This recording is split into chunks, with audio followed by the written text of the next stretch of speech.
Somos IBET. Somos a maior referência no ensino de direito tributário do Brasil. São mais de 40 anos de crescimento e evolução, tendo à frente um líder que nos inspira por seu protagonismo jurídico e acadêmico, professor Paulo de Barros Carvalho. Com uma longa trajetória de sucesso, estamos presentes em todas as regiões do país, movidos por uma única missão: desenvolver o campo do direito no Brasil pela formação de profissionais de excelência. Assim, garantimos consistência não apenas nas relações jurídicas, mas também nas relações econômicas, políticas e democráticas do nosso país. Compartilhamos os mesmos valores. Somos uma grande família, unida pela busca do conhecimento. IBET, o polo do conhecimento tributário. Boa tarde a todos e a todas. É um prazer estar aqui representando a BDF na apresentação desse painel. Painel esse que, ao longo dos anos, veio acontecendo apenas como parte de outros painéis. Eu acho que é a primeira vez que nós temos aí um painel exclusivamente dedicado à tributação da atividade imobiliária. Então, para mim, é uma satisfação muito grande apresentar esse painel, sobretudo na companhia de tão eminentes juristas com os quais eu vou aprender muito hoje, nessa tarde aqui. A atividade imobiliária é uma atividade que responde hoje aí por 10% do PIB brasileiro e é uma atividade que tem se desenvolvido muito nos últimos anos, né? Outro dia eu estava indo para o aeroporto de Congonhas, passei ali pela Avenida República do Líbano e pela Indianápolis e fiquei impressionado pela quantidade de empreendimentos imobiliários em construção e a construir. Eu acho que tinham mais de 10. Eu comecei a contar assim, eu vi, no 10 eu parei. E realmente me impressionou muito, porque aqui no Rio de Janeiro, minha cidade de origem, eu vejo que não tem tido tantos empreendimentos imobiliários em construção, porque não tem área efetivamente disponível para tanto, né?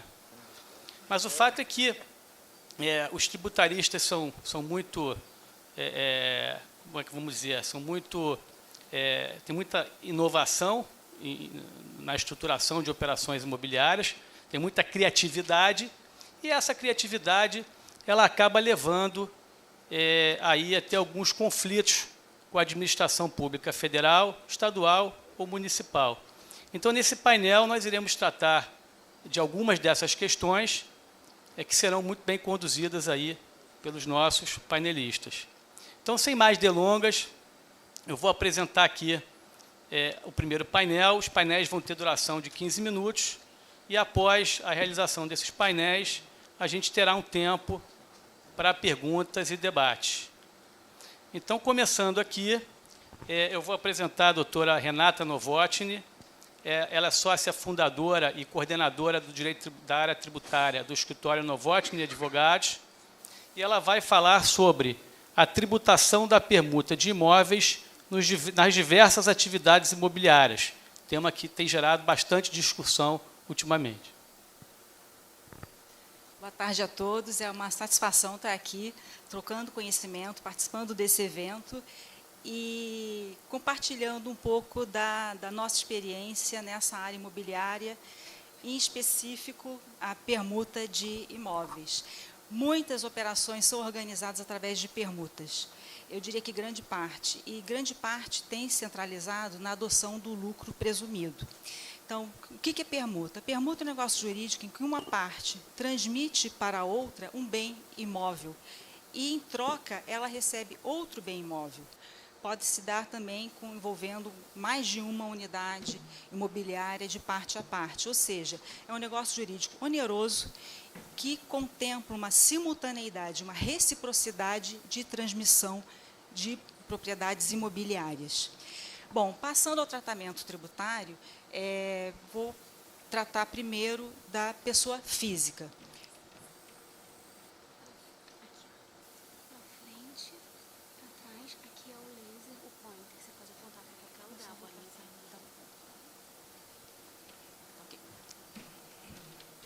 Enfim, a permuta também ela pode contemplar o pagamento de um complemento em moeda. que se costuma chamar de torna. Então, como é que fica o tratamento tributário da permuta com torna e sem torna para a pessoa física? A permuta, por excelência, é um negócio jurídico que poderia dizer neutro para fins tributários, se tratando de tributos federais, naturalmente. Pois bem, quando duas pessoas físicas fazem permutas de imóvel sem o pagamento de torna, cada uma delas vai registrar o imóvel que ela recebe pelo mesmo valor do imóvel que foi transferido em permuta. A situação só se altera quando existe o pagamento de torna, porque aí a gente tem um complemento realmente em dinheiro. Então, quem paga a torna, além de entregar o bem imóvel, vai considerar essa torna, naturalmente, como custo de aquisição do novo bem recebido. Ao passo que quem recebeu a torna vai tributar essa torna na modalidade de ganho de capital. E como é que isso é feito?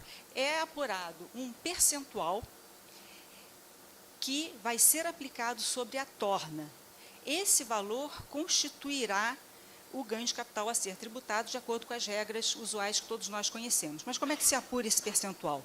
Ele é basicamente o valor da torna recebida, dividido pelo valor da torna acrescido do próprio custo de aquisição do imóvel. Esse percentual é que vai gerar o valor a ser tributado nessa situação. E o que acontece com esse imóvel que foi recebido numa operação de permuta com pagamento de torna quando ele for vendido? A gente tem que lembrar que parte desse custo já foi realizado na aquisição, ao se apurar o ganho de capital sobre a torna. Então, esse custo terá que ser deduzido do custo original para fins de apurar o novo ganho de capital, se é que ele existe. Pois bem, pessoa física é esse conceito bastante básico. A gente pode passar agora para o lucro real. A atividade de permuta imobiliária, ela está... Só me certificando. Tá ok. Obrigada. A tributação da atividade imobiliária de permuta no lucro real, ela está disciplinada por uma instrução normativa antiga, a 107 de 1988. Ela cobre todas as modalidades, todas as peculiaridades da permuta de imóveis, esclarecendo que, para fins de aplicação desses dispositivos, a permuta de imóvel não compreende apenas a troca de bens imóveis com ou sem pagamento de torna. Ela também contempla a entrega de imóveis concluídos com a troca por unidades ainda a construir. E também se constitui permuta de imóveis a compra e venda de terreno quitada, seguida de confissão de dívida com promessa de dação em pagamento de unidade construída ou a construir, desde que, até o ano subsequente à realização dessa operação, esse terreno ele seja dado em hipoteca, garantia de financiamento para desenvolvimento do próprio empreendimento, ou, no caso de loteamento do terreno, ele seja entregue em garantia do poder público, de acordo com a lei aplicável.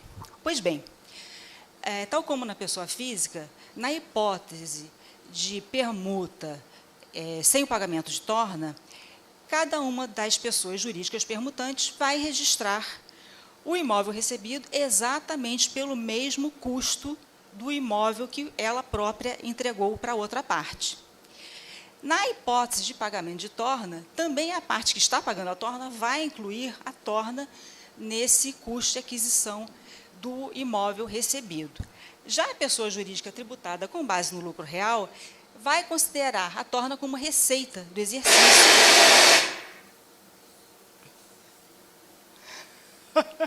Vou continuar. Levei um susto. Isso foi sem torna. Pois foi sem torna. É para acordar, né? Dar uma acordada nas pessoas. Tudo bem, um assunto palpitante. Enfim, a torna é considerada como receita do exercício e tributada de acordo com as regras do lucro real, obviamente. Mas a pessoa jurídica ela vai poder considerar como custo também um pedacinho do custo do imóvel em função do valor da torna. E aí vai se aplicar a mesma fórmula que eu já descrevi antes. Ou seja, a torna dividida pelo valor da torna mais o custo de aquisição, multiplicado por 100, vai representar um percentual que vai ser aplicado sobre o custo do imóvel. E esse custo é o que vai poder ser baixado e impactar o lucro do exercício. E, enfim, dar margem à tributação, à contribuição social e imposto de renda sobre o lucro. No caso das unidades a construir, o critério permanece sendo o mesmo, com ou sem pagamento de torna.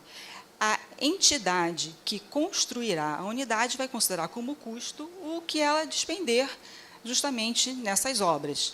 Quem entregou a unidade acabada, digamos, provavelmente um terreno, vai considerar como custo das unidades que ela receberá, quando estiverem prontas, o próprio custo do imóvel que foi entregue.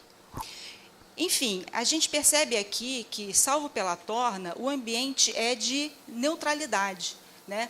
Nenhuma das partes envolvidas ela é chamada a fazer uma apuração de resultados, considerando intrinsecamente o valor dos imóveis objeto dessa operação de permuta.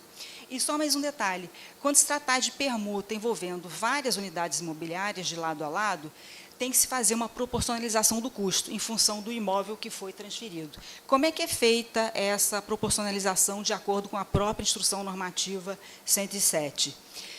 Em função do ITBI incidente nessa operação.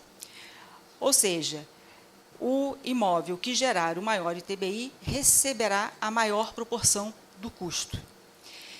Na falta do ITBI, a instrução traz essa previsão, mas eu não vejo situação de não ter ITBI numa operação como essa.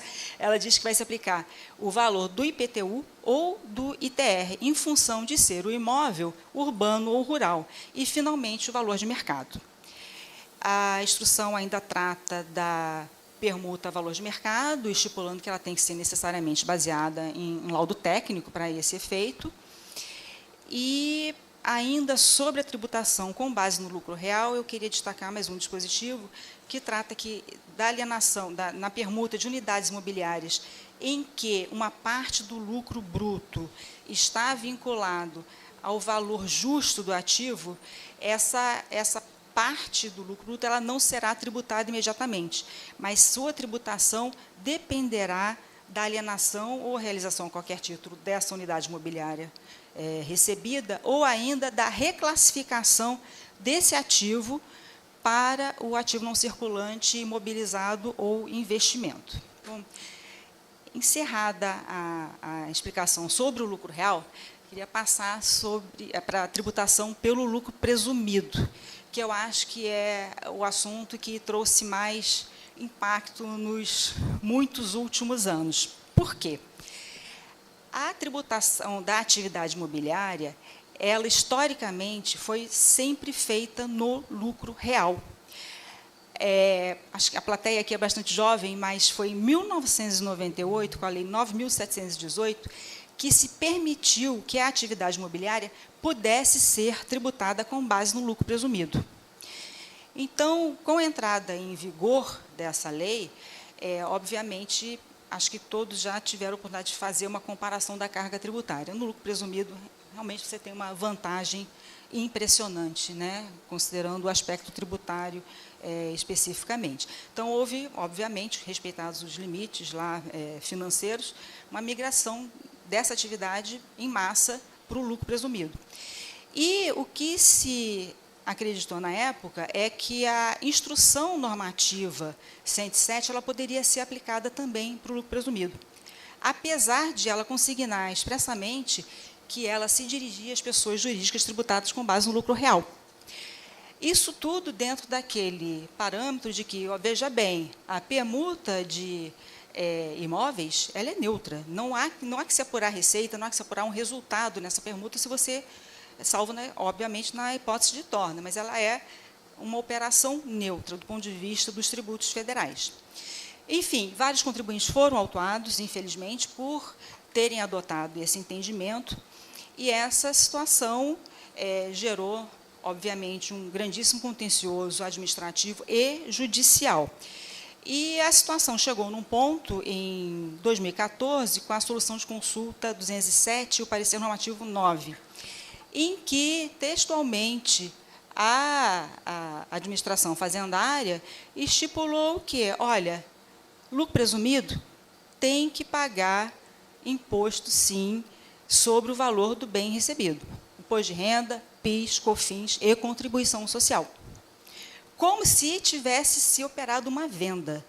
Porque o entendimento é que, na medida em que o Código Civil estabeleceu se aplicar à permuta o artigo 533, no artigo 533, no que não colidir com o Instituto, a Receita interpretou que necessariamente eram institutos gêmeos, ou seja, eles produziriam os mesmos efeitos tributários. Ou seja, a gente se viu numa situação em que fez a permuta, não há recebimento nenhum financeiro e tem que pagar imposto.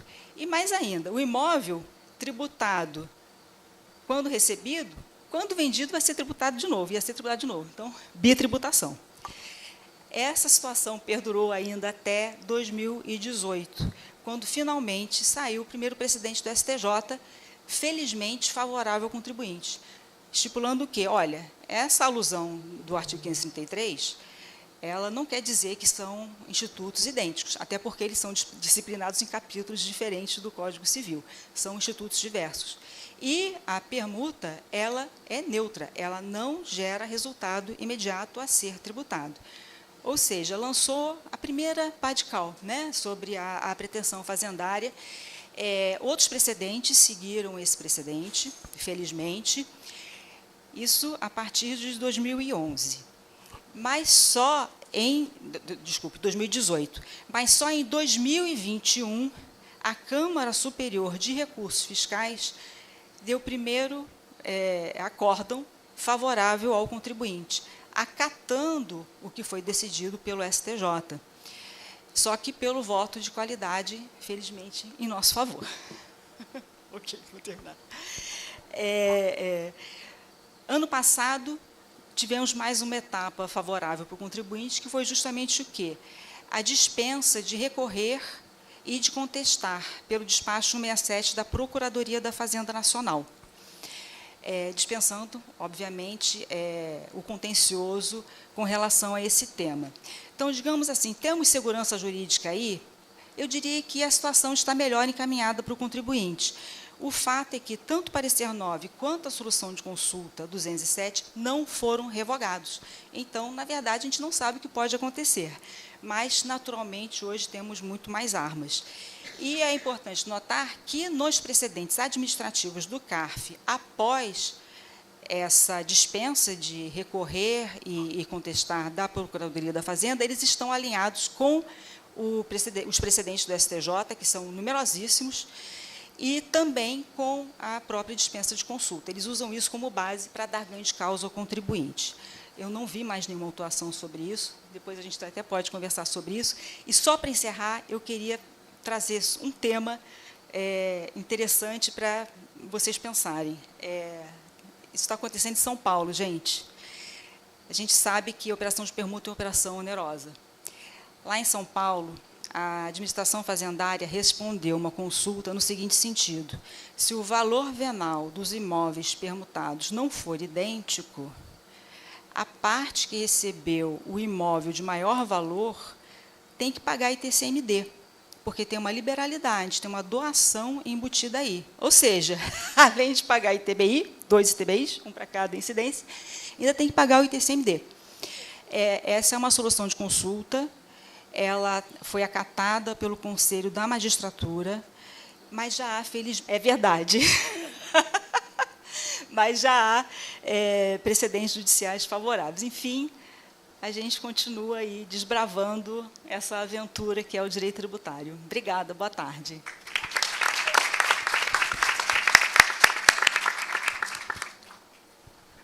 Renata, excelente exposição, muito clara. E, de fato, essa pretensão da Receita de querer tributar no lucro presumido a permuta sem torna distorce muito o conceito de renda. Bom, dando sequência aqui ao evento, Eu vou passar a palavra agora ao Rodrigo Dias, que é sócio fundador do VBD Advogados, presidente da Comissão de Direito Tributário do IBRADIM, conselheiro jurídico do Sinduscon São Paulo e do Secov São Paulo, além de membro da Comissão de Assuntos Tributários e Fiscais da CNI. O Rodrigo falará sobre a utilização de token e NFT no mercado imobiliário, tema bastante palpitante hoje em dia. Rodrigo, contigo a palavra. Boa tarde a todos e todas. Queria agradecer aqui o convite que me foi feito pela BDF. Faço isso na pessoa do nosso presidente de mesa, o Alexandre. Queria parabenizar a Renata pela exposição e lembrar que a gente falou de manhã de segurança jurídica, né? Que segurança que nós temos, né, em alguns temas, né? A gente fica aqui preocupado, tentando orientar os nossos clientes, e eu vejo esse tema da permuta desde lá 2010, e a gente chegou aqui agora ainda com essa situação, em alguns casos ainda não tão claras. Queria também cumprimentar a todos os meus colegas de mesa, dizer que é um prazer imenso estar aqui, e agradecer também o convite, né, aos nossos anfitriões, super anfitriões, né, o Gustavo e a Daniele Brigagão, que nos recebem sempre muito bem aqui nesse congresso, que é talvez um dos maiores congressos do Brasil, mas certamente um dos mais charmosos e mais bonitos aqui pela cidade do Rio de Janeiro, que eu gosto muito, estava comentando, viu, Alexandre? Quando você está ficando paulistano, dando exemplo de São Paulo, carioca dando exemplo de São Paulo. Tem que ser mais bairrista nessa hora. Dá exemplo aqui do Rio de Janeiro. Mas vamos lá. Eu vou tentar, né, falar sobre esse tema, que é um tema difícil, é um tema complicado, é um tema que eu tenho que trazer aqui alguns conceitos básicos para que a gente possa colocar todo mundo aqui na mesma página. E peço desculpas àqueles que já conhecem o tema se vou falar de algo básico, mas que eu sempre, ao ler e falar sobre isso, eu vou aprendendo novamente, pensando a respeito do tema. Quando a gente fala em token, né, o que é um token? Do que nós estamos falando aqui especificamente? Então, token é a representação digital de algum bem, de algum ativo que tem algum valor. Isto é um token. Ele pode ser um ativo que faz referência a um imóvel, a uma obra de arte, a ações de uma empresa. Falei aqui de música, é muito comum, a gente vai ver alguns exemplos, eu posso dar alguns exemplos para vocês sobre o mercado musical a respeito disso, na pandemia foi super importante. Questões relacionadas a empresas em geral, startups e fundos de investimento. Então, token é essa digitalização desse ativo. Como eu pego um ativo, levo ele para a digitalização. Rodrigo, mas esse token é a mesma coisa de um criptoativo? Quando um token está baseado, eu vou digitalizar esse token, e isso está feito em uma plataforma, em um sistema em que há uma criptografia por trás disso, eu vou falar de criptoativo. Então, eu tenho um token que se configura por um criptoativo. Tá? E eu tenho várias espécies de tokens. Né?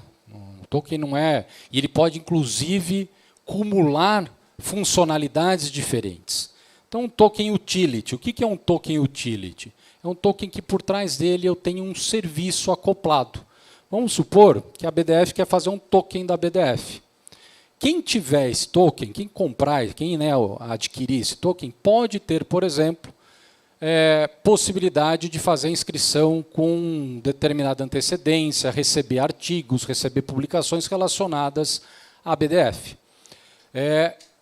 Eu tenho outra possibilidade de um token chamado Token Security, que tem relação com emissão de ativos que são regulamentados. Então, se eu falar de uma espécie, por exemplo, de uma emissão de uma dívida que é regulamentada, eu vou precisar que esse token faça conexão com esta regulamentação, com esse órgão regulador, e eu vou falar de um Token Security. Token Payment é o Bitcoin, Ethereum, para quem mais conhece, acho que a Bitcoin é a mais conhecida, é a moeda tokenizada. E NFT, que é um dos temas que eu quero trazer aqui para vocês, é um token que se refere a um ativo não fungível. O que é um ativo não fungível? É aquele que não pode ser substituído por outro. Eu individualizei este ativo. Então, acho que o exemplo mais clássico é uma obra de arte. Se eu falar, olha, ela só existe aquela obra de arte, aquela situação. Mas isso pode ser para um imóvel. porque é aquele imóvel específico do que eu estou falando, naquele prédio, naquele andar, com aquelas características. E o token equity tem relação com a tokenização de participações societárias. Bom, quando a gente fala sobre isso, eu tentando falar, como é que eu vou colocar aqui para vocês essa relação da tributação com algo que eu digitalizei que tem relação com o mundo real? Eu falei, bom, o direito tributário tem um pouco nessa linha de sobreposição, né? Direito de sobreposição. O token, ele é uma sobreposição, é um direito sobreposto, né? Um novo direito que eu estou criando relacionado a um direito já existente, que está aqui no mundo real, esse bem real, que pode ser um ativo real, como, por exemplo, um imóvel, ou até mesmo um direito sobre uma determinada ação de uma determinada empresa. Então, o token ele vai funcionar nessa forma de sobreposição sobre essa realidade do nosso mundo real, vou colocar, ser repetitivo, mas é isso, e ele vai criar obrigações e direitos que estão sendo relacionados aqui neste mundo virtual, e aí por aquele, eu acho que vocês já devem ter ouvido falar, pelos chamados smart contracts, que nada mais são do que contratos que relacionam essas situações específicas. Alguns definem um smart contract como se fosse um programa de computador, um software ali, que vai disciplinar situações que são disparadas em função da utilização desse instrumento. E a colocação que fica é, o que eu vou tributar? Eu tributo a realidade ou eu tributo a virtualidade? O virtual ou o real? Quem prevalece sobre isso? Como que a gente traz informação a respeito, né? Como que a gente vai criar, qual vai ser efetivamente esse fato imponível que eu vou levar em consideração para efeito tributário? E aí a confusão ela fica grande, porque se a gente for pensar e olhar até a disciplina a respeito disso, e eu não quis aqui complicar trazendo aspectos regulatórios de CVM, etc., mas vamos pegar a Receita Federal e a MP, né, o texto recém levado ali na Câmara para tratar desse tema. A Receita Federal, na Perguntas e Respostas, fala que o NFT, enfim, o criptoativo, ele está sujeito à tributação do ganho de capital. Então, pensem assim, eu comprei um direito por um determinado valor, vou me socorrer aqui da palestra anterior da Renata, e se eu vendi ele, ou se eu troquei ele por algo a mais, se eu recebi uma torna, eu vou apurar o ganho de capital, como a gente tem para qualquer direito hoje, nesse sentido. A MP, a 1172, que foi enxertada, ela tratava só da questão do salário mínimo, mas ela foi enxertada ali do aspecto tributário das offshores, trouxe uma situação diferente. Ela falou, olha, quando eu tiver investimento financeiro de offshore, ou seja, brasileiro com investimento lá fora, eu vou entender o criptoativo como uma aplicação financeira. E aí ele trata, nessa disposição, a aplicação financeira, tentando ali alinhar com a tributação hoje existente, com os investimentos realizados aqui no Brasil, que a gente hoje, por meio das offshores, a gente não tem a tributação. Mas a pergunta é, tributar por ganho de capital é diferente de eu tributar o ativo se eu considerá-lo um investimento financeiro. O que vai prevalecer? Então vejam que essa confusão, essa dúvida do que se trata, primeiro do que é esse token efetivamente, e como que eu vou tratar ele do ponto de vista tributário. Eu trouxe 6 exemplos para vocês, eu não consigo ver meu tempo aqui, 6 minutos, eu estou super corrido aqui com vocês, mas eu não vou conseguir falar de todos os exemplos, mas eu quero trazer alguns para vocês, e depois a gente fica à disposição, e o material também vai ficar à disposição de vocês. Olhem este exemplo que interessante. Uma empresa tokenizadora, um empresário foi lá abrir uma empresa de tokenização de ativos. E ele virou para o mercado, o Alexandre falou, Alexandre, você tem um imóvel no Rio de Janeiro, você não está usando? Vou fazer o seguinte, põe teu imóvel na minha empresa tokenizadora, eu vou fazer uma permuta, e olha só, hein, como é que eles fizeram. Vou fazer uma permuta, você vai me dar o imóvel e eu vou te entregar tokens fracionados, 10 tokens, 1/10 de propriedade digital sobre este mesmo imóvel. E a operação feita nesse sentido, o imóvel passa juridicamente para a propriedade da empresa, da SPE, mas o Alexandre fica na mão dele com 10 tokens que correspondem à propriedade física deste imóvel. Pergunta: se o Alexandre vender esse token para alguém, eu vou aplicar regras de ganho de capital de direitos ou de imóvel sobre essa fração a respeito disso? 2, vai incidir TBI nessa transferência desse token? Se não há uma transferência efetiva do imóvel, lembrem-se que o artigo 1245 do Código Civil fala que a transferência do imóvel só se dá mediante registro, no registro de imóveis. E eu não tenho isso. Qual vai ser, portanto, a regra de tributação que nós vamos ter sobre uma operação como essa? E há quem diga, bom, se eu for buscar aqui, pensar que a operação efetivamente gerou uma transferência sobre aquele imóvel, eu posso dizer, não, olha, eu tenho efetivamente ali uma transferência do imóvel. Mas pode uma regulação particular se sobrepor a uma determinação legal que diz que não há transferência do imóvel nessa situação? Vou pegar um exemplo. Imaginem essa SPE tokenizadora, por qualquer motivo, tem uma dívida fiscal. A Fazenda não poderia penhorar esse imóvel desta empresa tokenizadora porque o token pertence ao Alexandre? Olha a complicação que a gente vai começar a ter em função desses temas de tokenização. Deixa eu dar uma olhada aqui no meu tempo. Então, este é um exemplo. E aí, outra coisa interessante. Este token, nessa operação, essa é uma operação real, tá, gente? Este token dava o direito ao proprietário do token de receber um pedaço da alocação deste imóvel. E a pergunta também, quem que está alugando o imóvel? Como que eu faço essa relação entre essa empresa tokenizadora e o proprietário do token? É um comodato? Ele responde por isso? Não. Quem que vai ter que recolher? A empresa que está pagando o aluguel, olha onde a gente chega. Se for uma pessoa jurídica, ela deveria ter que saber quem é o dono do token para saber se ela tem que fazer retenções de imposto de renda por estar pagando uma pessoa física ou uma pessoa jurídica. Então, essa sobreposição, a forma da gente conseguir entender e dar tratamento adequado à tributação vai depender muito da estrutura utilizada para dar base a este token, a essa operação de tokenização. Trazer um outro exemplo para vocês. Eu estou com 3 minutos. Deixa eu só passar um próximo exemplo aqui. Quero falar aqui do financiamento imobiliário. Esse é bem interessante também. Foi feito uma NFT de um imóvel. Uma empresa fez um NFT, né, um token sobre um imóvel. E ele estava oferecendo este imóvel para locação, mas também para uma coisa, olha que interessante. Quem quisesse comprar este imóvel, tinha um plano de aquisição para a compra de frações deste imóvel. Então, uma senhora no Sul, ela não tinha dinheiro para comprar todo o imóvel, ela começou a comprar esse imóvel de forma fracionada. Ela comprou um primeiro token, depois um segundo token, depois um terceiro token. E enquanto ela comprava, ela recebia o quê? O resultado da locação deste imóvel, permitindo que ela conseguisse se programar e criar recursos suficientes para a aquisição de um imóvel.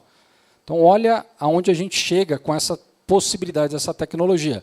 Novamente, o que eu tenho que pagar de tributo sobre isso? Se ela vender esses tokens ao final da aquisição, ela vai pagar um ganho de capital, considerando a aquisição fracionada desse imóvel a cada data, ou seja, levarei aquelas regras de redução de imposto de renda para a aplicação do cálculo do imposto? Como a gente vai tratar isso? E eu estou com o tempo quase esgotado, eu queria trazer para vocês a relação disso que nós estamos vendo com a PEC 45. Por quê? Vamos complicar um pouco mais, já não estava simples, né? Vamos complicar um pouquinho mais aqui a nossa vida. O que aconteceu com a PEC 45? A PEC 45 traz, uma das hipóteses de aplicação do chamado sistema diferenciado, que não é favorecido, a gente não sabe ainda como ele vai ser, a tributação das chamadas operações com bens imóveis. Compra e venda, incorporação, construção, etc., etc. Locação. Bom, não traz ali uma regra específica para tokens imobiliários. A pergunta que fica é: a operação relacionada no âmbito dos tokens que se referem a um imóvel serão tributadas na regra geral ou na regra específica a ser aplicada às operações com bens imóveis? Então, muito embora a gente esteja aí passando já, ou pretendendo ir para um sistema mais simples e com menos discussões, eu já trago uma para vocês aqui. A gente vai ter essa discussão a respeito desse tema. Meu tempo está esgotado, eu gostaria de agradecer imensamente, prazer enorme estar aqui com todos vocês. Muito obrigado.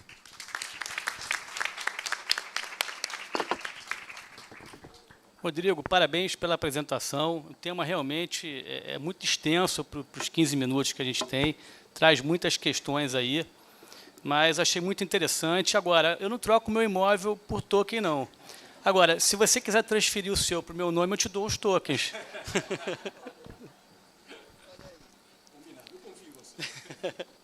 Bom, dando sequência aqui, agora eu vou convocar a professora Maria Leonor Leite Vieira, professora da PUC São Paulo, graduação e pós-graduação, diretora do IBET e do IDEP e sócia fundadora de Barros Carvalho Advogados Associados.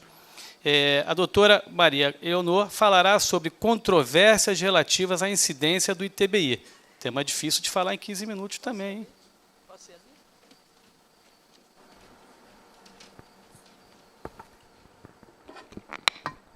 Boa tarde a todos. Obrigada. Alexandre, vou tratar assim informalmente. É uma honra participar dessa mesa, com a presidência de Alexandre, com a presença de Catarina, Renata, Ronaldo, Rodrigo, e uma responsabilidade de falar sobre esse tema aqui, como diz Alexandre, e uma responsabilidade depois de provocações aí, como será o ITBI. Mas, Rodrigo, eu acho que tem uma preocupação que você trouxe ali no finalzinho, que não precisamos nos preocupar com isso, porque, afinal, não haverá aumento de carga tributária. Então, acho que a gente pode falar sobre tudo isso, mas depois desta manhã, ouvindo a Annelise, Procuradora-Geral da Fazenda Nacional, e falando sobre novas formas, vamos modernizar isso, novas vibes de verificar a arrecadação da matéria tributária, a visão, olhar o direito tributário, o casamento do direito tributário com o financeiro, mas sob o lado da arrecadação, isso nos assusta, né? Eu fiquei meio assustada hoje pela manhã. Já ando assustada e saí um pouco mais assustada hoje pela manhã. E, em seguida, veio a professora Isabel, que nos acalmou, dizendo, teremos muito trabalho aí pela frente. E, nessa matéria das controvérsias relativas ao ITBI aqui, eu já digo de antemão que as controvérsias que eu trouxe são controvérsias tão prosaicas perto dessas, quando traz o Rodrigo, token, a Renata sobre permuta, que estão querendo cobrar ITBI, inclusive TCMD, nessas trocas, com torna sem torna, as que eu trouxe realmente são prosaicas, mas que estão a provocar bastante celeuma, provocaram muita celeuma no âmbito dos tribunais, e agora trazem também a gente a pensar um pouco sobre elas, né? A primeira delas está ali no tema da repercussão geral 1124, que estabeleceu que o fato gerador do ITBI somente ocorre com a efetiva transferência da propriedade imobiliária que se dá mediante o registro. E lá, interpretando ali o que diz a Constituição, que o imposto compete ao município, né, sobre a transmissão inter vivos, vou pular a parte do direito civil ali, a qualquer título, por ato oneroso, de bens imóveis ou acessão física, mas vamos atualizar essa linguagem, no solo artificialmente construído, e de direitos reais sobre imóveis, exceto os de garantia, bem como cessão de direitos e sua aquisição.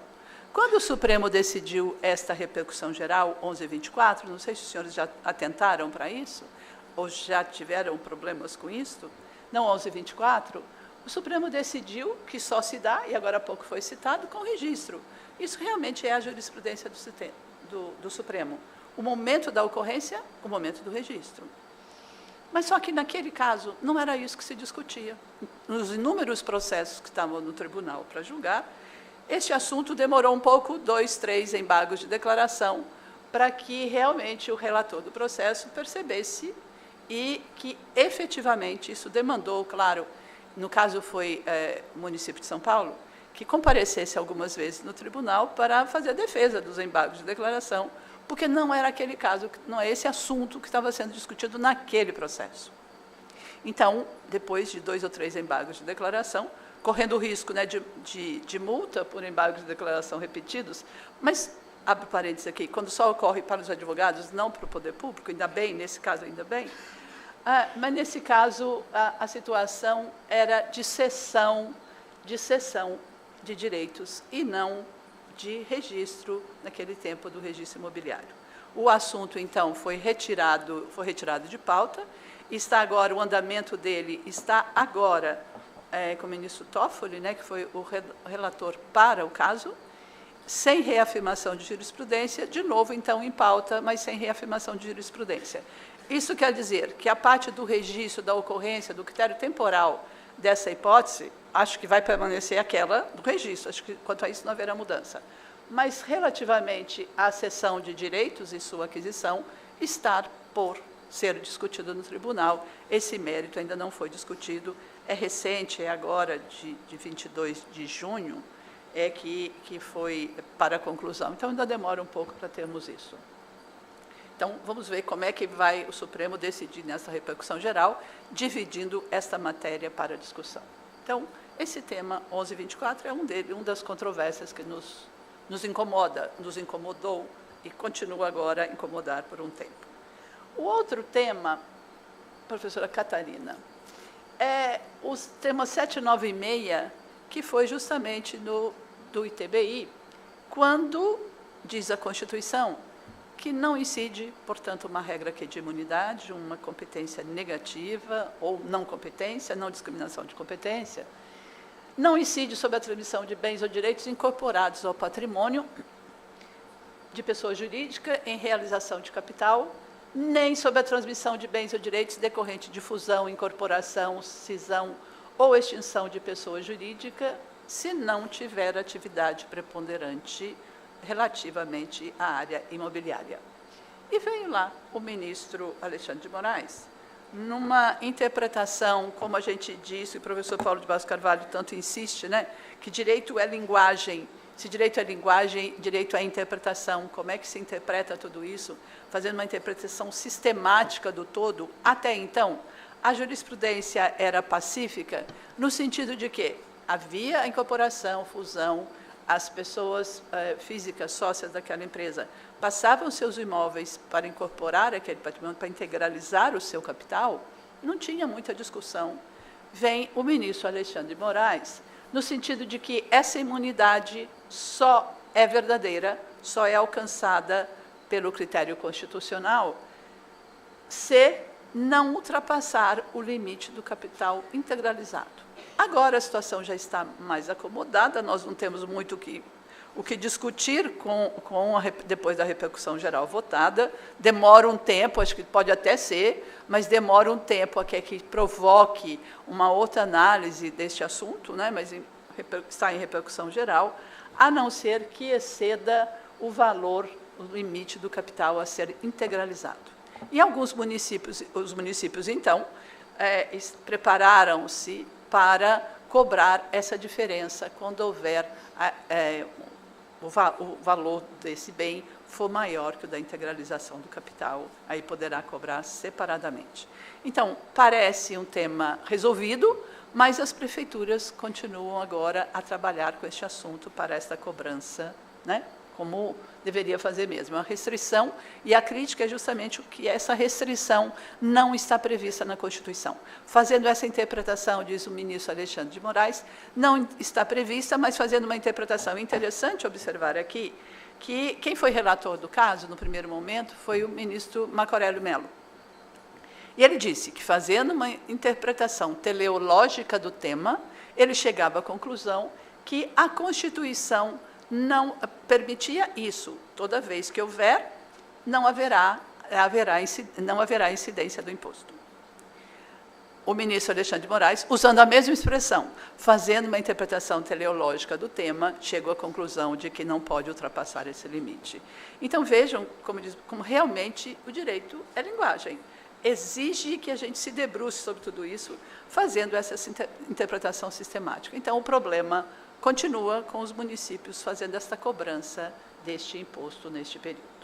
E no STJ, como está o tema? Este aqui é simpático, esse assunto é muito simpático. A todos os advogados de contribuinte, eu acho que da Fazenda quase nunca é muito simpático, por enquanto, né? Mas o tema é bem interessante. No recurso repetitivo 1113, o ministro Gugel de Faria firmou a seguinte tese, que a base de cálculo do ITBI é o valor do imóvel vinculado às condições de venda, porque, afinal de contas, e aqui já observo desde o início, eu vou para o outro e depois eu volto aqui à tese que foi firmada, a base de cálculo do ITBI, que estamos cuidando dele, é justamente o valor venal do bem transmitido. Em que momento que ocorre isso? No momento da transmissão. Eu vendo para a Catarina um imóvel por R$1 milhão, né? O ITBI vai incidir sobre R$1 milhão. Leonor, mas o seu imóvel, para o IPTU, estava registrado como R$2 milhões. Agora você está vendendo sobre R$1 milhão, vamos cobrar a diferença do ITBI entre o valor que você paga de ITBI e o valor que ele está registrado no IPTU. A expressão utilizada é a mesma. O Código Tributário Nacional diz lá a base de cálculo do IPTU, valor venal. A base de cálculo do ITBI, valor venal. O que a gente tem que fazer? Essa interpretação sistemática do todo, para que a gente possa bem compreender em que ambiente nós estamos trabalhando, né? No IPTU, a base de cálculo, claro que leva em conta a prefeitura, as prefeituras todas, não tem nenhuma condição de verificar imóvel por imóvel, quanto vale aquele imóvel no mercado, quanto vale o imóvel hoje, quanto vale o imóvel amanhã. E como disse o Alexandre agora há pouco, Alexandre, em São Paulo, realmente, em todos os lugares, ao lado da PUC, no quadrilátero da PUC, tem 8 imóveis, só no quadrilátero, sendo construídos agora. Só um parêntese aqui, como parece que eles não são de São Paulo, em São Paulo estava para ser votado a lei que reforma, que altera as condições de zoneamento e construção de prédios. Então, todas as construtoras correram para fazer as construções que pretendiam significar em metragem, né, territorial ou horizontal, quanto que podia. Como sabiam mais ou menos como que seria votado, e liberou perto de metrô, longe de metrô, 1.000 metros, 700 metros, então por isso que correram muito com as construções. E aí a gente pensa que a economia está andando muito bem quando a gente vê isso, né? Fica até animado, né? Fica até animado com isso, mas não sei se tudo se liga, não. Vamos ver mais para a gente. Então, o que a prefeitura faz? Ao lado da PUC, ao lado da Fundação São Paulo ali, todos os prédios sendo construídos, prédios de apartamento, como é muito para estudante, com 18 metros quadrados. De 10 a gente ainda não tem, Renata, mas o menor é de 18 metros quadrados. Você tem assim, um terço disso aqui, né, um terço desse tablado aqui, onde o dormitório fica aqui no mezanino, você tem os 18 metros quadrados. Então, o que a prefeitura tem que levar em conta? E vários prédios sendo construídos, grandes, pequenos, de todo jeito ali em volta. Será, a prefeitura, o que ela vai levar em conta? Só o valor do imóvel novo, o valor do imóvel velho? Então, um imóvel ali, R$17 mil o metro quadrado, mais ou menos isso.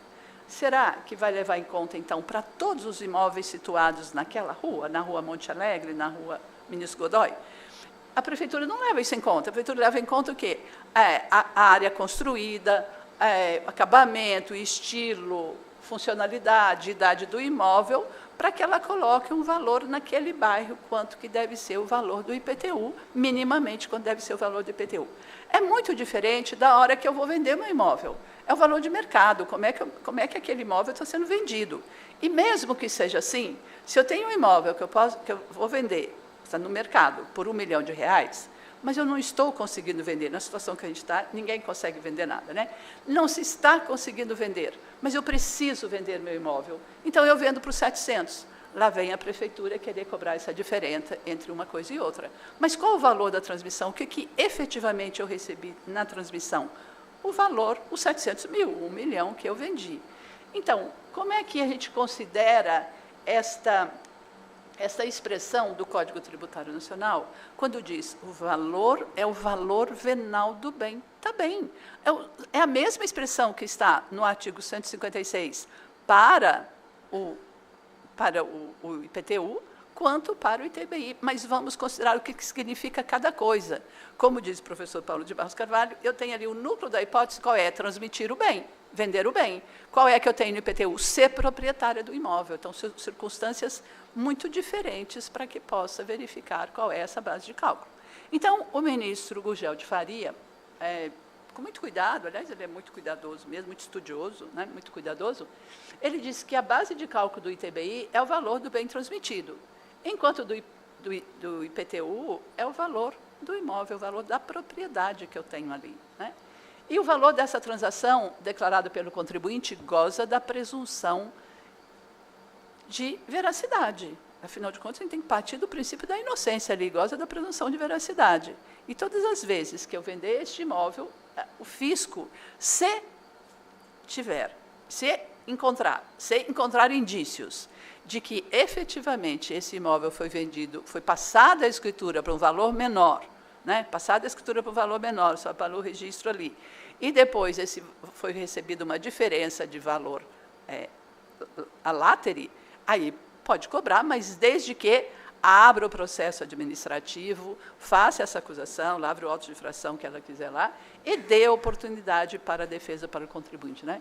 O município não pode arbitrar previamente essa base de cálculo do ITBI, como utilizando a base de cálculo do IPTU. Se tiver desconfiança, faça a sua investigação, verifique o que deve ser cobrado, né? Afinal de contas, o fato jurídico tributário também do IPTU ocorre no dia 1º de janeiro, do ITBI ocorre na hora da venda, né? Como é que eu vou fazer isso? E será que fosse o contrário? A prefeitura devolve? Naquele imóvel que eu falei, que eu vendi para a Catarina, 2 milhões, para o IPTU está 2 milhões, eu vendi por 1. Eu posso ir lá na prefeitura pedir a devolução do IPTU, que eu estava pagando de 2? Se no mercado efetivamente está por 1 milhão? A prefeitura devolve? Acho que eu nunca vi isso, Alexandre, nem Renata. 1 minuto? Estou terminando já. Então, vejam que esse assunto traz muita discussão para todos nós. Mas, quanto à base de cálculo, tanto do IPTU com interferências que ocorrerão aí no ITBI, agora, na proposta de reforma tributária, há uma ideia de que o IPTU, só para falar um pouquinho de IPTU, que o IPTU poderá ser aumentado pela prefeitura sem lei, enquanto hoje em dia só pode ser aumentado por lei, sem lei poderá ser aumentado. Mas, na reforma tributária, não haverá aumento de carga tributária, então a gente fica mais tranquilo, né? Muito obrigada, uma boa tarde para todos. Obrigada.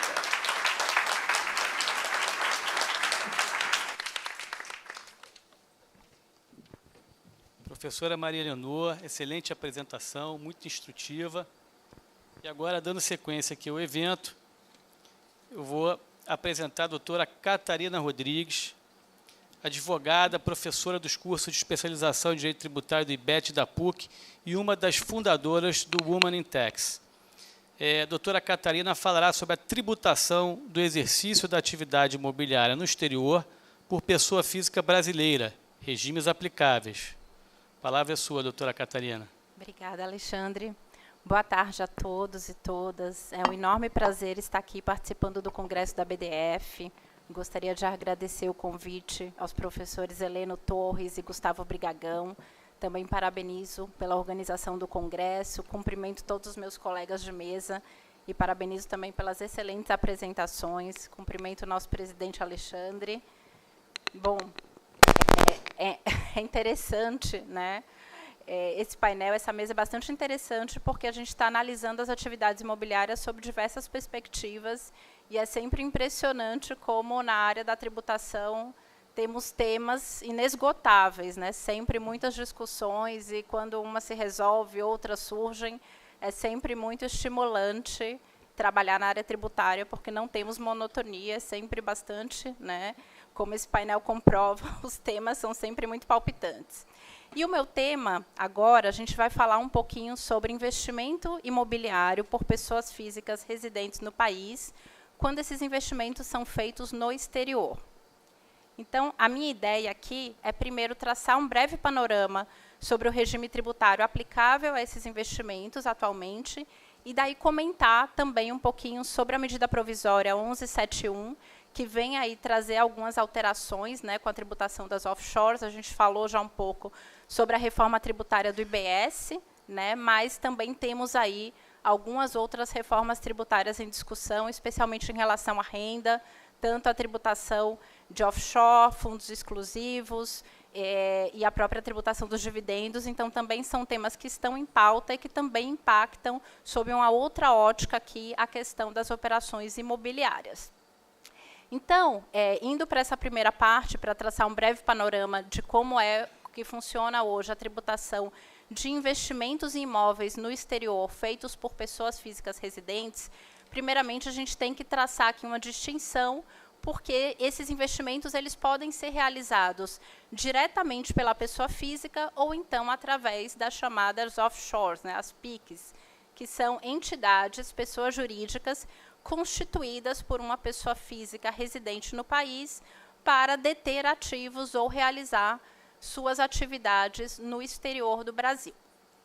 Então, quando esse investimento, comentando primeiramente o investimento direto realizado pela pessoa física em ativos imobiliários, primeiramente é meio óbvio, mas só para pontuar, a mera detenção de um imóvel no exterior, obviamente ela não traz aí impactos tributários aqui no Brasil, né, tanto em relação ao imposto sobre a renda, quanto em relação a eventuais outros tributos, de um modo geral, porque a mera detenção desse imóvel ela não é fato gerador de qualquer tributo aqui no nosso país, de qualquer tributo brasileiro, né? Não temos aí uma tributação patrimonial que possa alcançar a detenção desses imóveis no exterior, e a mera detenção de imóveis também, por si só, ela não gera uma renda ou um ganho que seja passível de tributação.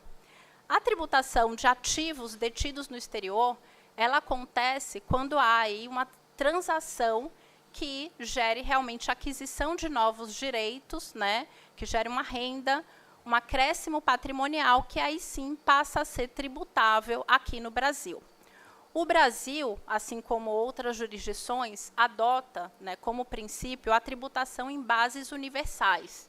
Então, qualquer renda auferida por um residente no país encontra-se sujeita à tributação pelo nosso imposto de renda aqui no Brasil. Então, é o que a gente, né, o regime tributário brasileiro da renda, ele prevê a conexão, para fim de incidência do nosso imposto de renda, tanto uma conexão objetiva em relação a fatos ocorridos no território nacional, como também uma conexão subjetiva. Ou seja, o simples fato de um residente fiscal estar no país, né, possuir uma residência fiscal no Brasil, faz com que qualquer renda que ele aufira, inclusive quando essa renda eventualmente provém do exterior, ela automaticamente se sujeita à tributação no nosso país. Então, se há um imóvel no exterior detido por uma pessoa física, qualquer renda gerada através daquele imóvel necessariamente será tributada aqui no Brasil, ainda que ela seja proveniente de uma fonte no exterior. Então, se essa renda é vinculada a, por exemplo, um aluguel, qualquer rendimento, ele vai se submeter, como os nossos demais rendimentos, à nossa tabela progressiva, né, aquelas incidências de 0 a 27,5, conforme o regime de caixa, ou seja, quando esses recursos forem recebidos, e ainda que mantidos no exterior, eles devem passar a ser tributados no Brasil no momento do recebimento. Então, aplica-se, né, essa regra de tributação em bases universais, e a própria pessoa física tem que fazer esse recolhimento, que a gente chama de carnê-leão, em relação a essas rendas que sejam por ela auferidas em decorrência de imóveis. Por outro lado, se há uma situação em que eu tenho um ganho de capital, não mais um rendimento, né, mas se acontece uma alienação realmente do ativo, uma realização desse ativo, então esse ganho de capital ele também tem que ser tributado no país, aí, de acordo com aquela tabela de ganho de capital que a gente também usa em relação aos ativos brasileiros, aquela tabela que prevê alíquotas variáveis de 15% a 22,5%, também com base no regime de caixa. E aí é interessante comentar que durante um bom tempo havia uma discussão, a gente sabe, né, que os ganhos de capital em relação a imóveis no Brasil, há uma série de isenções ou reduções de base de cálculo que são aplicáveis aos ganhos de capital. Então, havia uma discussão aí durante bastante tempo se essas isenções e reduções também seriam passíveis de aplicação quanto a ativos detidos no exterior, e atualmente a Receita Federal aceita a aplicação dessas reduções para esses ativos. Então, o próprio programa de capital, de apuração de ganho de capital da Receita Federal, ele permite que sejam aplicadas as reduções de base de cálculo em relação a ativos havidos no exterior. Então, o tratamento ele é similar, tanto o ganho de capital quanto a ativos localizados no Brasil, quanto o ganho de capital referentes a ativos que estejam no exterior, se sujeitam aí basicamente ao mesmo tratamento. No entanto, o que se vê, né, o mais usual quando a gente pensa em pessoas realmente investindo em ativos que estejam fora do nosso país, é bastante usual que esses ativos sejam detidos através de uma pessoa jurídica, que seja constituída uma pessoa jurídica para que seja adquirido o ativo imobiliário, né, assim como também para outros tipos de investimento, aplicações financeiras, etc. Então, é muito usual a utilização de uma entidade, de uma pessoa jurídica para a detenção desses ativos no exterior. E aí, qual que é o impacto tributário quando a gente pensa em termos de comparação, o efeito de eu ter um ativo, né, imobiliário detido não diretamente pela pessoa física, e sim por uma pessoa jurídica? Bom, o primeiro efeito é que, hoje, as pessoas jurídicas controladas por uma pessoa física brasileira, as offshores, as PICs, elas não geram, a detenção dessa sociedade não gera uma tributação imediata no Brasil para a pessoa física residente. Então, qualquer ganho, qualquer rendimento auferido através de uma pessoa jurídica que esteja localizada no exterior, ele não é tributado de imediato no Brasil. Então, essa pessoa jurídica ela vai ter a tributação dela eventualmente fora, depender da jurisdição em que ela se situe, mas a pessoa física não sofre qualquer impacto tributário no Brasil. Então, há um diferimento dessa tributação. Além disso, né, como a pessoa jurídica ela apura, na verdade, um lucro, um resultado que decorre da apuração de receitas e despesas, todas as despesas incorridas com estes imóveis que sejam detidos via uma pessoa jurídica, eles são passíveis de dedução e de redução de base de cálculo. Então, uma pessoa física que tem um imóvel no exterior, ela não vai, por exemplo, poder se valer de despesas de depreciação. Ela, né, não é possível fazer esse tipo de apuração quando o ativo imobiliário é detido pela pessoa física diretamente. Quando há a utilização de uma pessoa jurídica para o investimento em imóveis no exterior, todas as despesas relativas ao imóvel, inclusive despesas de depreciação, juros de um financiamento, todas elas passam a ser passíveis de dedução e compensação, então, com os eventuais rendimentos, seja de aluguéis, seja ganhos de capital obtidos, e com isso o lucro, né, ele acaba sendo reduzido e impactado. Bom, e aí, considerando esse cenário, então, que eu resumi aqui, esse regime tributário atual, como é que ele é impactado pela edição da medida provisória 1171, que vem justamente tratar de investimentos no exterior, não só imobiliários, né, é bastante ampla essa medida provisória, mas qualquer investimento no exterior detido através de offshores. Bom, quando a gente examina a medida provisória 1171, um primeiro comentário é que ela, quando ela trata de investimentos diretos, ela não aborda propriamente a questão dos imóveis. Ela é uma medida provisória voltada para aplicações financeiras. Então, ela tem um capítulo que trata de investimentos diretos em aplicações financeiras e um outro capítulo que trata, então, dos investimentos via offshore de uma forma ampla, né? E aí outros capítulos que tratam de trust, enfim, que tratam de trazem outros dispositivos. Então, num primeiro momento, quando a gente olha para a medida provisória, ela não afetaria propriamente a tributação da detenção direta de imóveis por uma pessoa física residente no país, que continuaria, então, se sujeitando a aluguéis, rendimentos em geral, aquela tabela progressiva dos 27,5%, e os ganhos de capital continuariam também sujeitos à tabela atual de 15 a 22,5%, conforme a parcela aí do ganho tributável. Então, o investimento direto em si, ele não é afetado, exceto por 2 pontos. Um desses pontos é que, hoje, há uma previsão na legislação, na medida provisória 2158, que estabelece que, no caso de certos investimentos, é necessário considerar a moeda em que foi realizado o investimento na apuração do ganho.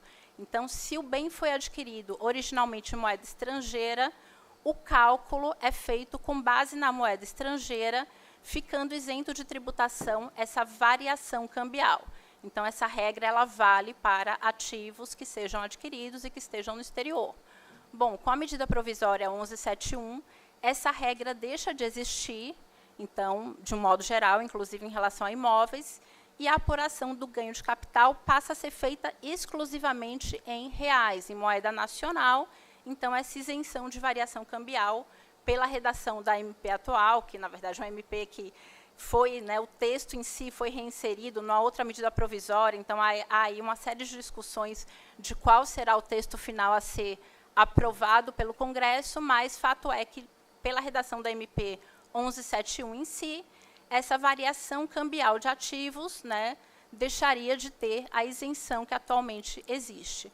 E um outro ponto que também é impactado, no caso de investimentos diretos em imóveis no exterior por pessoa física residente no país, é que hoje também há uma isenção na legislação quanto a imóveis que tenham sido adquiridos na condição de não residente. Então, se uma pessoa física adquire um imóvel no exterior como não residente e, posteriormente, se torna residente no país, ela teria aquele ganho de capital isento de tributação pela legislação atual, o que também é um benefício, vamos dizer assim, que é isento com a nova medida provisória 1171. Então, esses seriam basicamente os 2 impactos para a detenção de ativos no exterior, diretamente por uma pessoa física residente, quando a gente pensa em ativos imobiliários. Já quando há uso de offshore, né, então, quando a pessoa física ela utiliza uma PIC, uma offshore, para deter imóveis fora do país, aí sim, obviamente, há um impacto significativo por parte dessa nova medida provisória, porque os resultados deixam de ser passíveis de diferimento e passam a estar sujeitos à tributação anual no Brasil, né? Então, não vai ser mais possível diferir resultados de controladas, e essa previsão ampla que vem na MP 1171, ela se aplica aí a qualquer tipo de investimento, inclusive investimentos imobiliários. Então, anualmente, o lucro auferido pela controlada, ele passa a se sujeitar à tributação no Brasil, também alíquotas de 15 a 22,5%, dependendo aí da renda, né, do valor do rendimento auferido, que é basicamente acima de 50 mil, já se cairia no alíquota de 22,5%.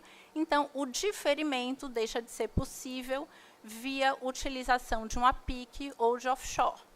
E aí vem a pergunta, né? Então, deixa de ser interessante a utilização de um offshore para investir em imóveis fora do país, né, e também em outros ativos? É uma pergunta mais ampla que vale não apenas para investimentos imobiliários. E a resposta é que, na verdade, ainda pode permanecer interessante utilizar um offshore, né, para esse tipo de investimento, porque, apesar de o diferimento não ser mais possível, ela ainda permite, eventualmente, uma compensação de despesas, depreciação, juros, despesas financeiras e outras. Então, ela pode, eventualmente, gerar uma redução e uma mitigação da tributação sob a perspectiva da pessoa física investidora domiciliada no Brasil. No entanto, obviamente, né, qualquer estrutura hoje que a gente utilize tem sempre a perspectiva da substância econômica. Então, o fato de utilizar uma entidade, né, para deter ativos no exterior, ela sempre tem que ser olhada sob uma perspectiva da eventual substância dessa estrutura.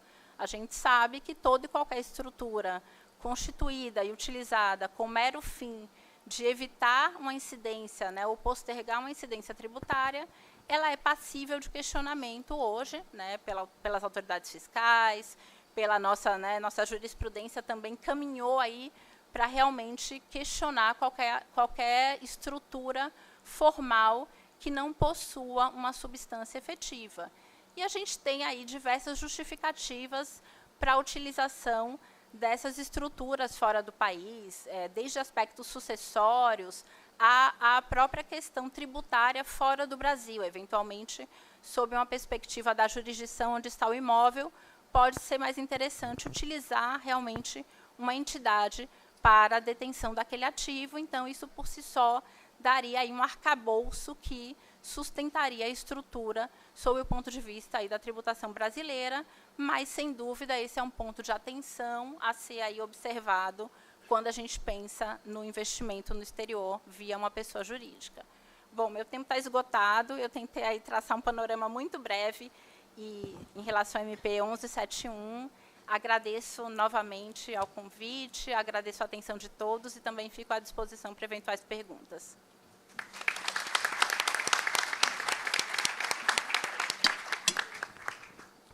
Doutora Catarina, brilhante exposição.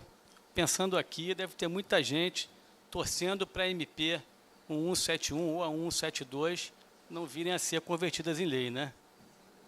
Bom, dando sequência aqui ao evento, agora apresentar meu nobre colega Ronaldo Redensky, sócio de Vinhas e Redensky Advogados e ex-conselheiro do Conselho de Contribuintes do Estado do Rio de Janeiro. Boas lembranças desse tempo, hein? A palavra é toda sua.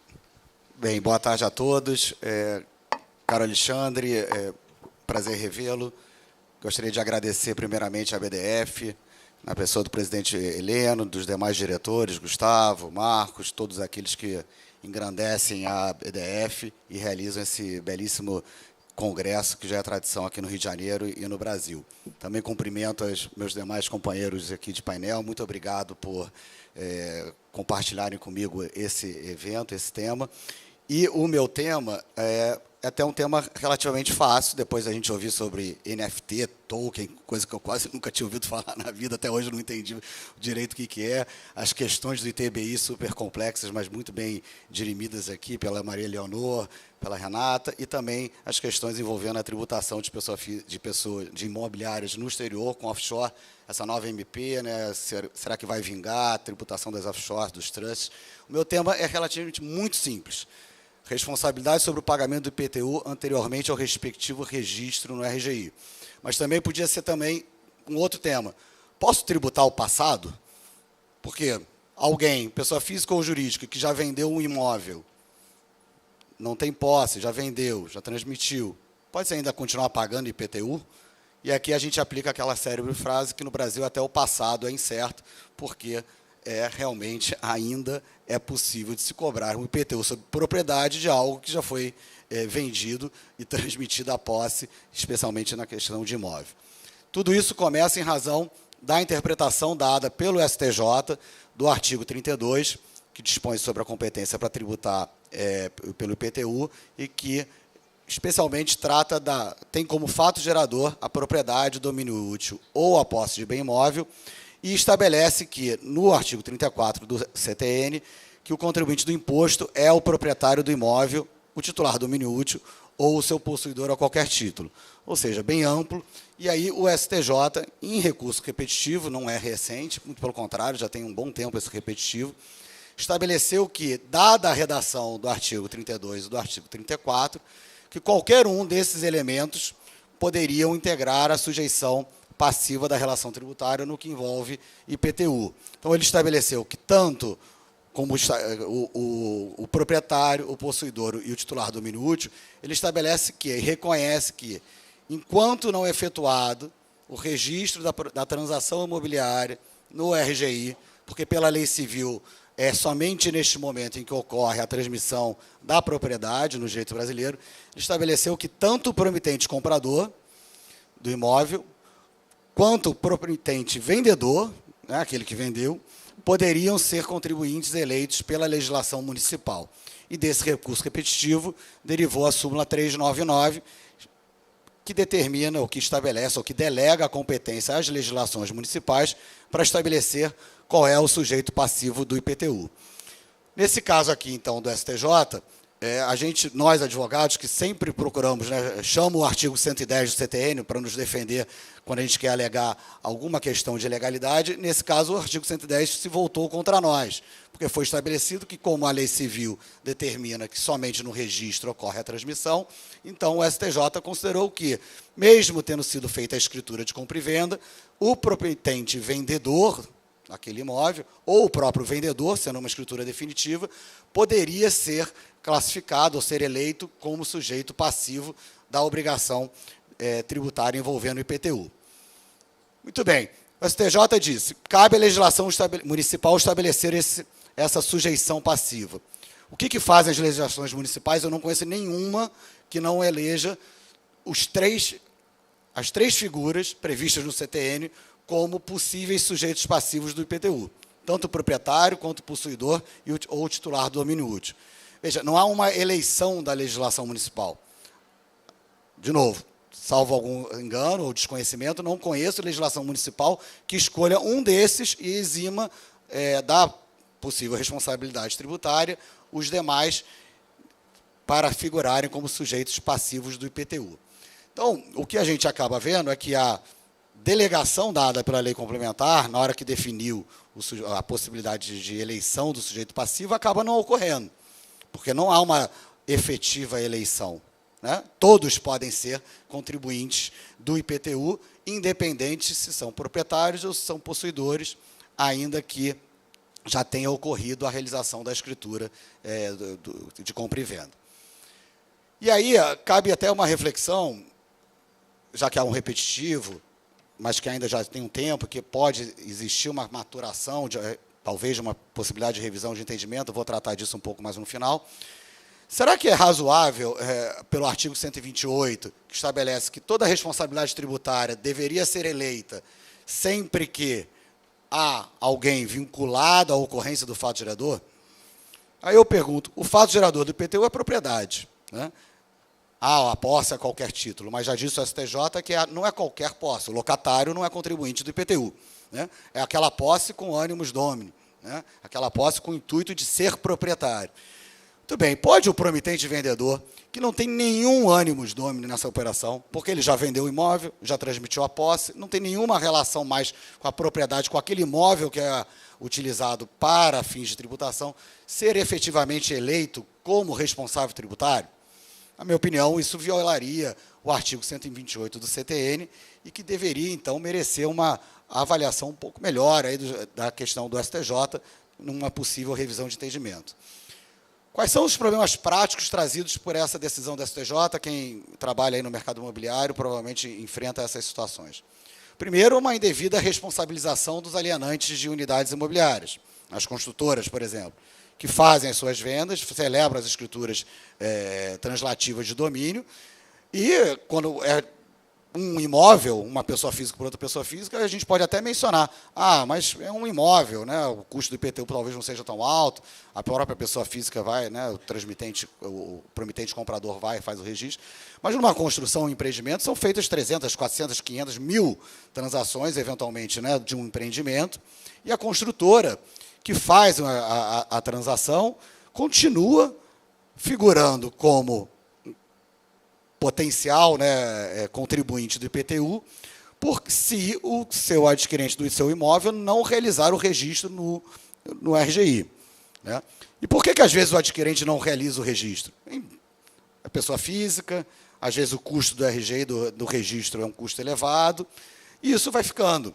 E aí, de repente, quando a construtora se depara vai puxar uma certidão enfitêutica, às vezes tem 300 execuções fiscais, 300 apontamentos de IPTU de períodos passados, né, períodos que já foram, que já decorreu da transmissão efetivamente do imóvel, e isso acaba recaindo sobre o promitente vendedor, ou sobre o vendedor, no caso, essas construtoras.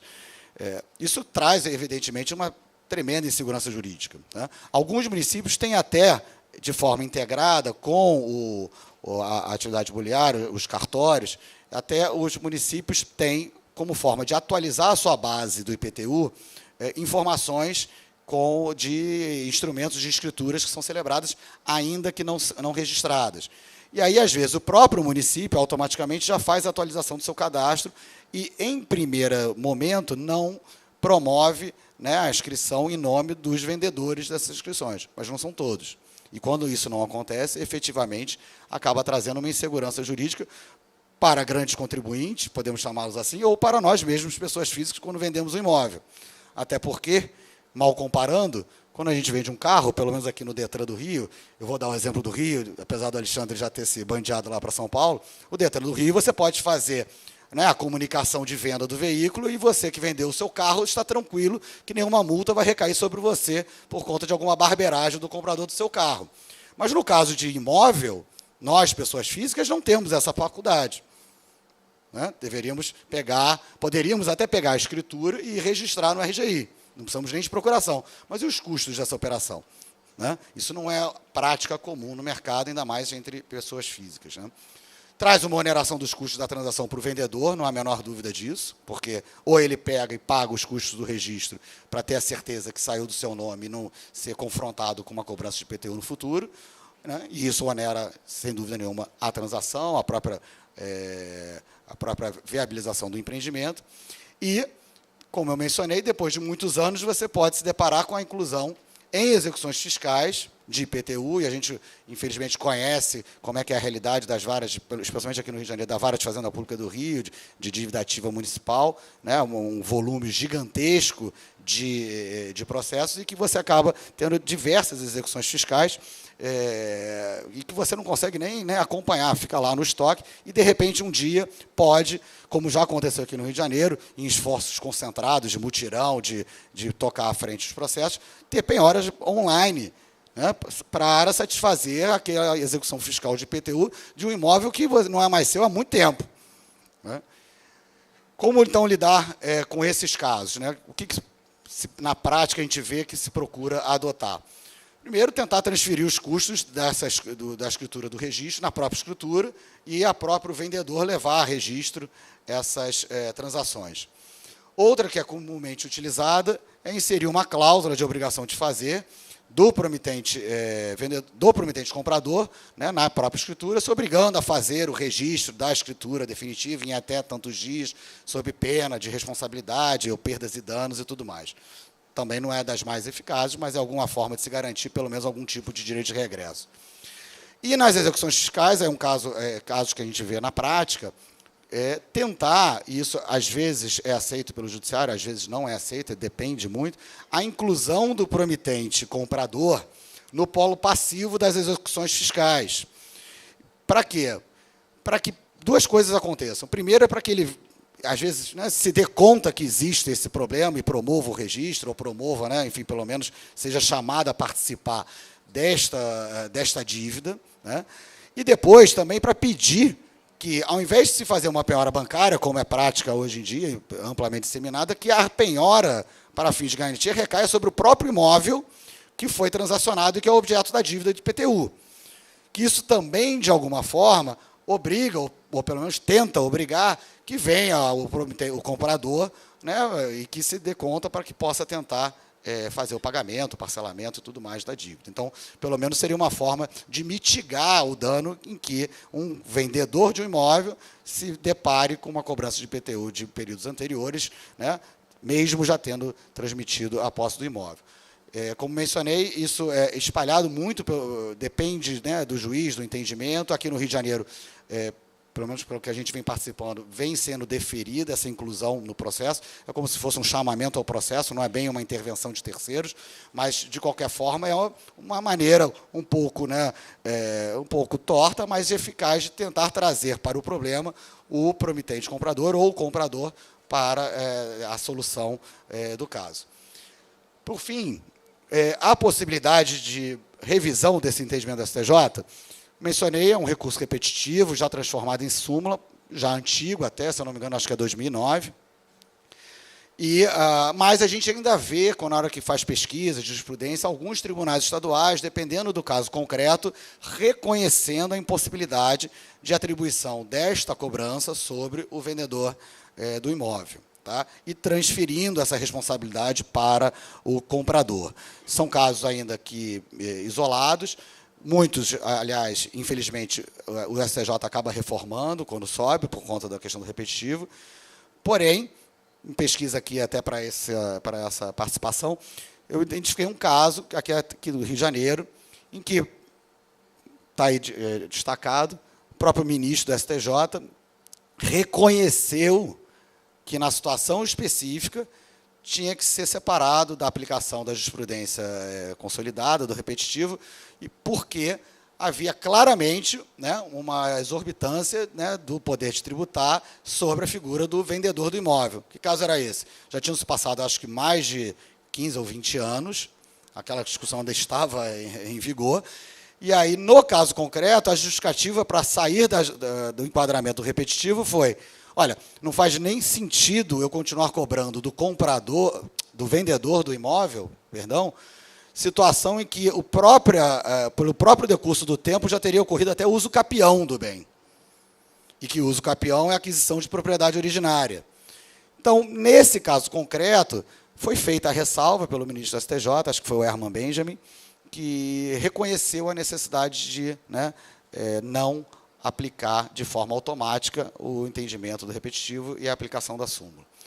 Então, assim, eu acho que é uma situação sui generis, eu diria inusitada, de novo, como poder tributar pelo IPTU operações que já foram, o imóvel já foi vendido e que claramente não há nenhum animus domini do vendedor sobre aquele bem, né? Temos a dificuldade de enfrentar uma jurisprudência já contrária, um repetitivo, consolidado, mas acho que ainda há, talvez, uma brecha para, em casos específicos, talvez demonstrado algumas situações, esse entendimento possa ser revisto e não aplicado. E a gente também, enfim, fica batalhando aqui, advogado, né? A esperança última que morre, né? Bem, o meu tempo está esgotado, eu não quero me alongar. Mais uma vez, agradeço a todos e fico à disposição para perguntas ou debates. Muito obrigado.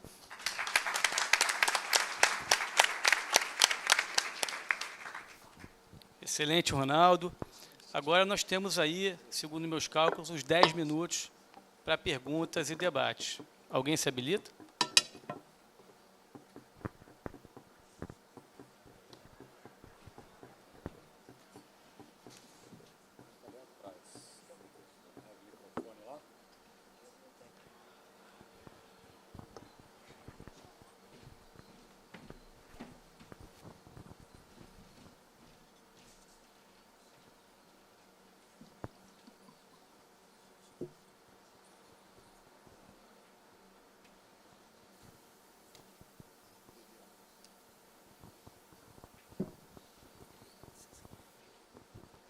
Obrigado.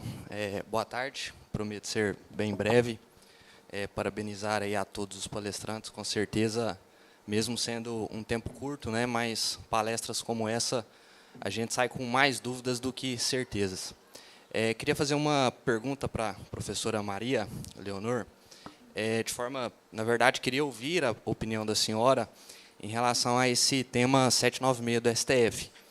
A gente vê que, de fato, ele pôs uma pá de cal, né, em algumas... Só para acordar. Pôs uma pá de cal, né, em algumas discussões que haviam, mas, ao mesmo tempo, surgiram outras. E essas outras discussões, pelo menos uma interpretação que eu tenho, é uma interpretação a mais do que, de fato, foi decidido nessa discussão. E eu vejo duas em especial e queria ouvir a opinião da senhora. Primeiro, em relação à integralização pelo valor histórico, né, do imóvel para fins de integralização do capital social, o ministro Alexandre de Moraes disse que há essa imunidade, desde que não ultrapasse o valor incorporado, existe essa imunidade incondicionada. Só que o que a gente vem acompanhando em alguns casos, alguns municípios? Reavaliação do imóvel integralizado. Você integraliza pelo valor histórico e o município vem e reavalia, uma interpretação, no meu entendimento, equivocada, e sobre a diferença cobra o ITBI, né, dizendo que há esse excesso de valor integralizado. Queria ouvir a opinião da senhora em relação a isso. E segundo, o ministro Alexandre de Moraes, no seu voto, ele bem distinguiu as duas situações, incorporação de imóvel para fins de realização de capital social imunidade, desde que seja para fins de integralização. E segunda situação, sendo incorporação, cisão, fusão, também há essa imunidade, salvo se a atividade preponderante for compra e venda.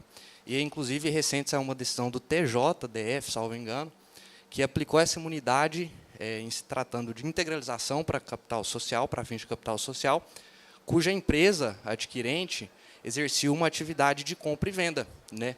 E aí existe uma discussão. Essa parte do dispositivo do Alexandre de Moraes, na verdade, o seu fundamento, se ela faz coisa julgada, se ela vincula, porque ele usou mais como uma fundamentação, porque o dispositivo mesmo foi a simples integralização, é imune, mas não entrou bem no mérito da atividade, se ela é compra e venda, se é uma atividade mercantil, enfim, se no caso da atividade, se tratando de integralização de capital social, sendo uma atividade imobiliária, desde que não haja esse excesso, essa imunidade também é condicionada, ou ela se aplica nas duas situações.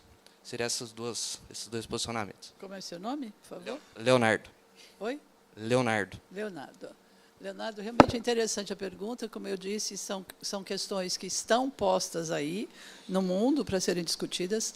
Várias prefeituras agora, fazendo levantamento para verificar esses valores. Então, não concordando com o ITR, por exemplo, não concordando com nenhum valor que tem sido considerado para a ITR, inclusive, ou dentro do IPTU. Então, são situações que ainda vão se enrolar por algum tempo aí, Leonardo. Mas eu realmente tenho essa discussão. O ministro Alexandre de Moraes, naquela parte dele, parece que são as razões de decidir dele, não vem lá na parte dispositiva, mas parece ser, a gente não sabe como é que o Supremo vai entender mais para adiante. Não é? No voto inicial, que era do ministro Marco Aurélio, ele excluía tudo isto, do jeito que ele considerava que haveria a imunidade a alcançar aquelas situações, ele alcançava tudo isso. Como que os tribunais vão se portar, realmente eu não sei. Em São Paulo também tem decisão como essa que você falou, aqui do Tribunal de Justiça do Rio de Janeiro. Eu entendo mais como o ministro Marco Aurélio, no voto dele lá atrás, do que com o ministro Alexandre de Moraes. Mas a gente realmente não sabe como é que os tribunais vão se portar nesse sentido. E cada prefeitura está atuando de um modo, fazendo esses levantamentos, recentemente fazendo esses levantamentos, Leonardo. Temos que ir lutando por aí para ver como que será. Realmente não esgotou a matéria, né? Deixou isso em aberto para como é que vão ser as situações posteriores. Alguém quer comentar alguma coisa? Obrigado, professora.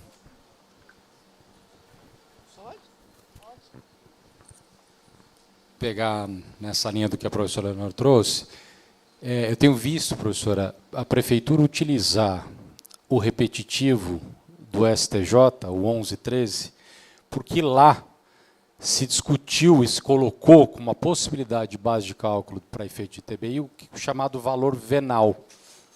E aí o que o Leonardo trouxe este imóvel foi colocado como aumento de capital, levando em consideração o valor histórico desse imóvel. E a prefeitura está fazendo essa distinção.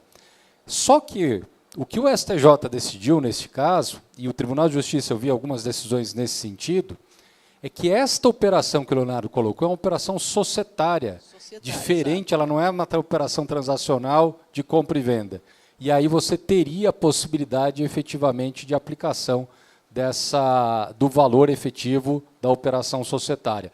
Mas as prefeituras estão levantando e a gente vai ter muito trabalho sobre isso também, concordo. Obrigado.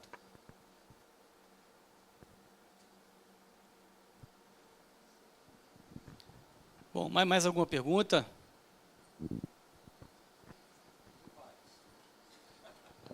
Bom, temos 3 minutos. Eu tenho uma questão aqui que é o seguinte. Então, vamos lá. Privilegiar a plateia. Obrigado, Gabriel aqui.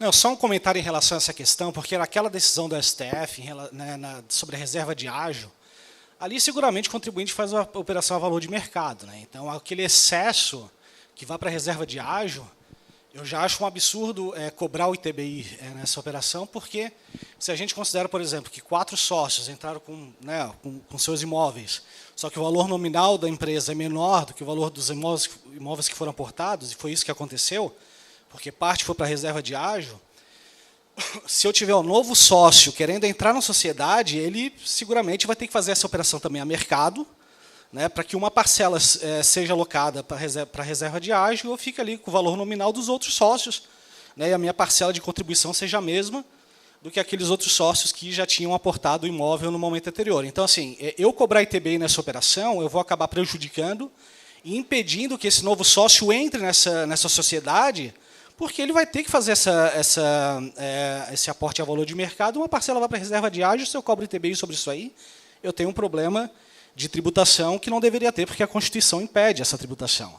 Agora, fazer o aporte pelo valor histórico, eu acho uma situação ainda pior, porque essa é uma operação para ser totalmente neutra para fins de IR. Se eu faço a valor de mercado, eu vou ter uma cobrança de IR, né, daquele contribuinte que está aportando. Num aporte pelo valor de declaração, eu tenho uma operação que era para ser totalmente neutra na mão daquele que está fazendo o aporte. E aí vem o município e cobra o ITBI sobre um valor, reavaliando o imóvel, que ele já não deveria ter reavaliado, porque se eu estou fazendo a valor de custo, é justamente porque eu não quero que tenha essa tributação. Para mim é uma situação ainda mais absurda, porque eu impeço ainda mais que esse contribuinte, né, que queira entrar na sociedade, faça de fato um aporte que seja neutro para fins fiscais. Eu posso ter uma discussão de deságio na empresa que está adquirindo o imóvel. Por quê? Porque ela está pagando menos, desculpa, por um valor que entrou pelo valor histórico, pelo imóvel que tem um valor maior, mas no âmbito daquele que está fazendo um aporte, para mim não faz sentido nenhum, né? E eu acho que essa interpretação do tema do STF ela é totalmente distorcida e me parece que os tribunais têm que impedir, né, que a possibilidade de cobrança do ITBI sobre essa operação que é para ser totalmente neutra. O assunto ainda chegará lá de novo, não é? Justamente para discutir essas outras nuances que apareceram no problema. O voto lá do ministro Marco Aurélio, ele não passava em tudo isso claramente, mas acho que ele dava limites para a gente verificar isso.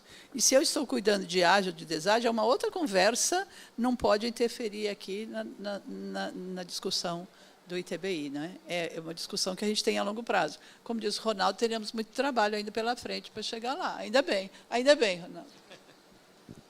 Bom, pessoal, acho que os temas são muito interessantes. Eu mesmo ainda tenho aqui 2 perguntas. Uma relativa à permuta com retenção, se classificaria ou não ali na interpretação da receita, se o token configuraria ou não o valor mobiliário quando você recebe um rendimento ali proveniente desse investimento que você fez. Mas o nosso tempo está esgotado. Eu acho que essas questões ficam aí para um próximo evento e espero que no congresso do ano que vem tenha novamente um painel sobre a tributação do setor imobiliário que graças a vocês, teve aí um auditório completo e acho que temas muito interessantes trazidos por todos os palestrantes. Então é isso, declaro aí encerrado o nosso painel e agradeço muito a participação e a atenção de todos vocês. Muito obrigado.